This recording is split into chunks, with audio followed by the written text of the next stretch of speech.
Hi friends, இன்னைக்கு rectify அப்படின்ற ஆங்கில வார்த்தைக்கு தமிழில் அர்த்தம் பார்க்கலாம்.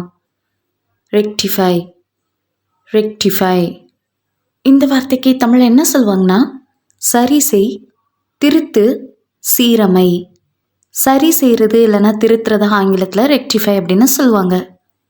இன்னும் நல்லா புரிஞ்சுக்கிறதுக்காக 2 எக்ஸாம்பிள் சொல்கிறேன். First example, steps were taken to rectify the situation. Steps were taken to rectify the situation. நிலைமையை சரி செய்ய நடவடிக்கைகள் எடுக்கப்பட்டன. Second example, the company promised to rectify the defects in the product. The company promised to rectify the defects in the product. தயாரிப்பில் குறைகளை சரி செய்ய நிறுவனம் உறுதியளித்தது. இன்னொரு வீடியோவில் வேறொரு ஆங்கில வார்த்தைக்கு தமிழின் அர்த்தம் பார்க்கலாம். அது வரைக்கும் பை.